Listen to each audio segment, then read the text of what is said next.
Hello everyone, this is Breaking Brian. We're back with another deep dive for The Walking Dead. This will talk about things that are in the show and are not from the comics. Let's begin. So the episode starts out with a flash forward scene, surprisingly, where we see a shower going off. Someone has turned it on and we see that it is a man in the bathroom. He is cutting his hair. And we see that it is Shane, who is now bald. Just kidding, he shaved. In the comics, Shane never shaves his head or comes across the Green family farm or the Green family. So Shane then looks at himself in the mirror like a crazy person. We then get the intro sequence, and then here we get back into the present, where we see Shane running in the high school with Otis as Rick is telling Lori a story about the time Shane stole the car of their principal back in high school, Principal Kingsley, and how he filled it full of corn and actually came back to lunch without getting in trouble, possibly. It's not really clear. Anyways, we see Rick and Lori sitting by Carl's bedside as Rick is telling her the story, probably to pass the time and to reassure Lori that Shane will be back soon. So, with this story, we learn that Shane was a bad boy or delinquent, unlike Rick. They were very close since high school. In the comics, Rick and Shane only met as partners in the police force and were never really best friends. They also had an age difference. Lori tells Rick to keep taking his food as he's going to need his strength for the next blood transfusion for Carl, so Rick takes a sandwich. Back at the RV, Carol is crying, thinking about and missing Sophia, so Daryl gets up and asks Andrea for his clip. This doesn't really make sense as Daryl barely ever needs or uses a gun. He's a crossbow guy, we've established this. Anyways, Carol looks at him leaving, and Daryl looks back at her nodding. Andrea decides to go out there with him. In the comics, Andrea is already at the farm at this point. Daryl and her take off in the woods. Back at the high school, Otis and Shane are on top of the bleachers to keep the zombies away from them, and they get an idea. Shane says that he will go to the second story and go through the window, taking the gear with him, while Otis goes the other way with a distraction. And Otis is the one who comes up with this idea, even though it's risky. He says that he'll lure the zombies into the locker rooms where there'll be bigger windows for him to fit through.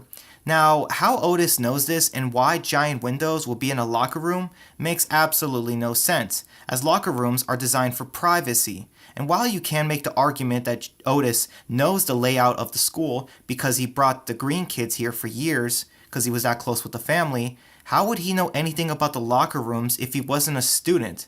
This is very weird. However, Otis says that he's going to do it because he needs to do right by Carl. Like I said, Otis doesn't really have this selfless mindset in the comics. Otis shoots a few zombies with his rifle to thin the herd and then drops down.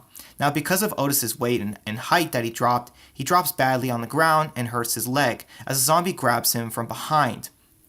It was under the cots. Shane provides covering fire for Otis, and Otis escapes into the locker rooms as the zombies chase him. This gives Shane an opportunity to drop down like a Mario, taking no damage from the big fall, despite having heavy bags on his back. Anyways, he goes upstairs. Shane then breaks a small window and knocks down a zombie off the railing that almost got him. Shane then throws the bags full of medical supplies on the bushes outside to cushion their falls. Luckily, nothing in the bags is fragile. Shane then crawls out of the window and hangs around, not wanting to jump, when suddenly he gets jump scared by a random zombie. So Shane punches it a few times, but it's not working. After that, Shane then pulls out his gun and shoots the zombie, killing it. However, this causes Shane to lose his grip on the ledge, and he falls down, busting his ankle really badly due to the fall. Shane then grabs the medical bags and gets out of there. Back at the farm, we see Glenn and T-Dog driving to the house and then getting out of the car. They wonder if they should knock or not. Suddenly, Maggie appears literally out of nowhere, asking them if they closed the gate. Glenn tells her that they did. Now, in the comics, Glenn and Maggie do meet at the farm, but it happens after their first dinner with the group and the family, and Maggie is super thirsty for Glenn and offers to sleep with him right off the bat because she's lonely and her boyfriend is missing from the apocalypse.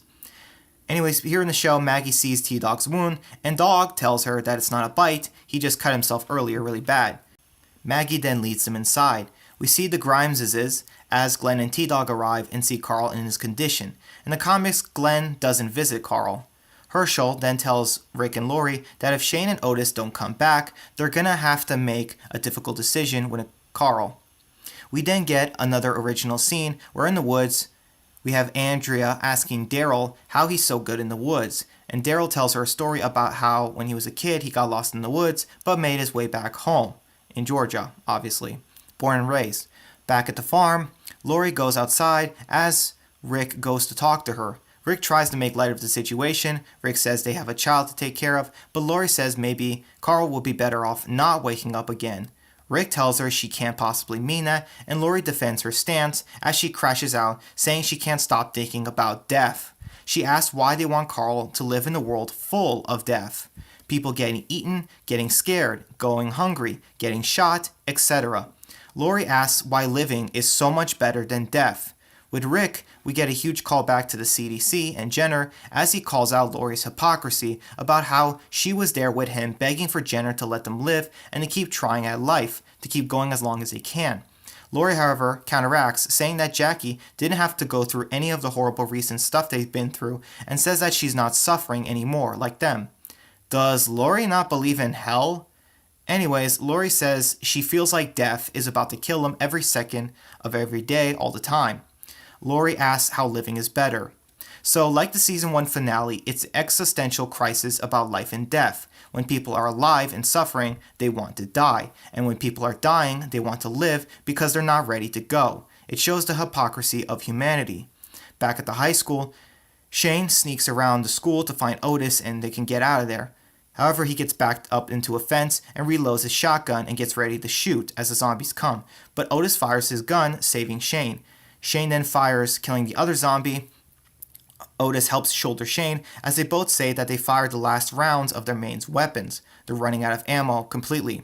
Back at the farm, Rick and Lori are sitting down when they hear a noise in the room and go inside to see Carl is finally awake. Rick and Lori are very happy to see Carl as Carl is confused and asks where he is. They tell him they're in Herschel's house and he's helping Carl. Carl says that his wound hurts.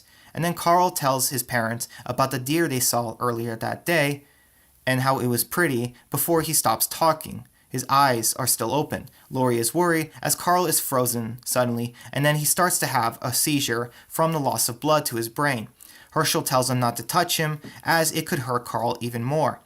Rick and Lori hug each other distraught, not being able to do anything but watch in horror. In the comics, Carl never has a seizure. After it passes, Herschel says that they're losing Carl and tries to refuse taking more blood from Rick, but Rick orders him to take his blood and that he's wasting time. This is the third transfusion that Rick has done today. It's also ironic because Herschel says that if he takes more blood from Rick, it could result in Rick going into a coma, seeing how Rick just got out of one only a few weeks prior. Back at the high school, Shane and Otis keep running as back on the highway, Dale tries to smoke. Not a thing in the comics. And Carol climbs on top of the RV roof because she can't sleep and wants to see Daryl and Andrea come back. Back in the woods, Daryl and Andrea hear something and check out a random campsite in the woods while looking for Sophia. If I had a nickel for every time that happened, I would have 2 nickels, which isn't a lot, but it's weird that it happened twice. So anyways, this guy hanged himself some time ago and his legs were eaten off before he turned. This makes Andrea gag as she asks Daryl how he learned how to shoot. He says that he has to eat, which is ironic because we'll rarely ever see Daryl hunt and eat his kills in the franchise. Andrea goes against her comic self and vomits like a wuss. Andrea wants Daryl to shoot the zombie, but Daryl says it's a waste of an arrow because he's high up and they won't be able to get it back. Daryl then asks Andrea if she wants to live. Andrea says that she doesn't know, but suggests she's doing it right now, probably out of habit. Daryl then kills the zombie, sacrificing his arrow. Back at the RV, Carol tells Dale not to worry about Andrea because she's with Daryl. Dale then goes to smoke, I guess, and tries to leave Carol with his rifle, but she says that she doesn't know how to use it, which is fairly accurate to the comics. Carol wasn't really much of a shooter. Back at the farm, Patricia is stitching up T-Dog's arm, mentioning how Merle's drugs will save his life, which is ironic as Merle and T-Dog hated each other. By the way, in the comics, Patricia is not really a nurse character. Glenn goes outside, and Maggie follows him outside. Maggie, for some reason, chooses to make the railing her seat, as Glenn tells her that he was trying to pray. Maggie apologizes for interrupting him, and is surprised to hear that Glenn has never prayed before, which means that TV Glenn was an atheist before the world ended. In the comics, Glenn's fate is never really addressed. Like in the comics, Maggie also comes from a religious family of Christians, but in the comics they are more Jewish. Glenn asks if she thinks God exists, and Maggie says that it's all about faith. Faith is believing in a higher power, even if everything is telling you to think the opposite. Maggie also says that a lot of people prayed when this all started, and a lot are probably still praying, but things are still the way they are. She tells Glenn that he can believe if he wants, but that he also needs to make things right himself too, not leaving everything to God by not helping others. Meanwhile, Dale is still on the highway walking and looking for them. Back at the farm, Rick tells Lori how Carl was shot and mentions the deer. Carl approached back in the premiere. He tells her how Carl thought of something after waking up. Something that was nice, something that was pretty, despite him being hurt, so they can't give up. Rick says that there's still life for all of them in this world, and it's not all death out there. Once again, Rick is being the optimist, glass half full guy, pushing for a future like in TS-19. Back at the high school, Shane trips on his busted ankle and tells Otis to leave without him, but Otis refuses to leave without Shane. They check their handguns. They only have 5 bullets left each. The herd is coming right behind them, so Otis and Shane slow walk and backfire into the crowd of zombies.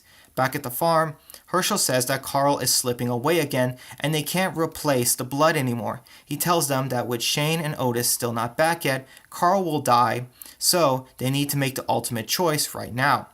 Operate on Carl now without a respirator and anesthetic and risk killing him during surgery or letting him slip away. Nothing like this ever happens in the comics, and Rick tells Lori to tell him right now what she wants. Wanting Carl to live, Lori agrees to the risky surgery, betting it all on chance, which is a very huge theme this season. It's all about slim chances, and a slim chance is better than none, as Rick says in the Season 2 trailer.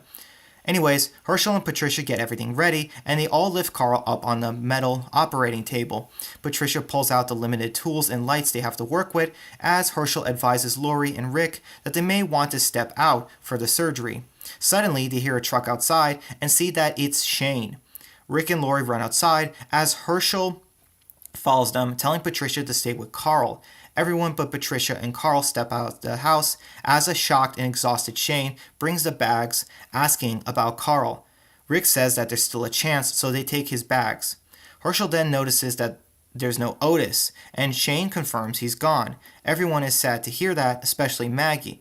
In the comics, Otis doesn't die until issue 35 off screen during the prison arc right after they met the governor. Some zombies got into the prison because they left the gate open. Anyways, back in the show, Herschel then becomes very logical, telling everyone to not tell Patricia about Otis's death, as it will devastate her, and he needs her with a clear mind for the surgery because she'll be more stable and helpful. Rick then hugs Shane in gratitude, as Lori looks on also very grateful. I would definitely say he redeemed himself for trying to rape her last season. Shane then tells Rick that they really tried, but there were just too many walkers and too little ammo. Lori comforts Maggie, definitely not something from the comics. Also, Maggie considered Otis an idiot in the comics. Rick then reassures Shane that Otis made his mistake right in the end. Maggie continues to cry at Otis's sacrifice. Back on the highway, Carol sees Andrea and Daryl return without Sophia, and she gets upset and goes back in the RV. Looking back, this whole C-plot was very pointless. Daryl then goes inside the RV, and Dale talks to Andrea. He shows her her gun that he took before and apologizes to her, saying he had no right to do it, as it is Andrea's gun and choice to make, and decides to trust her.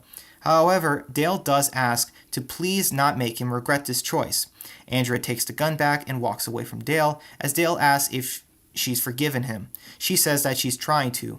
Not sure where she's going, as the door to the RV was on the other side. Anyways, back at the farm, Maggie cries, saying how much Otis meant to her, as she knew him since she was a kid. In the show, he was more of an uncle for her, versus in the comics where he's a freeloading idiot crashing in her house. Glenn then looks at the family photos on her refrigerator and asks who else Maggie lost to the apocalypse. We get to see some cool fake photos the show made to make the Green family feel more authentic. Maggie then points at her stepbrother Sean and stepbrother Annette. In the comics, Glenn also comforts Maggie for her family losses, but he does this very differently with sex and in the prison. Anyways, Outside, Rick and Lori sit waiting as Herschel comes out telling them the good news. Carl seems okay. Rick is overjoyed and hugs him as Lori cries, saying she doesn't have the words. However, Herschel says that they have to tell Patricia about Otis, and Shane gives the "I'm not gonna do it" face. Rick offers to go with Herschel and tell her with him, while Lori goes inside to see Carl. Inside, we see them telling poor Patricia as she takes a seat crying for Otis. In the comics, Patricia did cry for Otis too, but they were broken up and she moved on from him pretty quickly with someone else. Lori is sad to see Patricia crying and goes to see Carl. Shane then enters the house and sees them in the kitchen.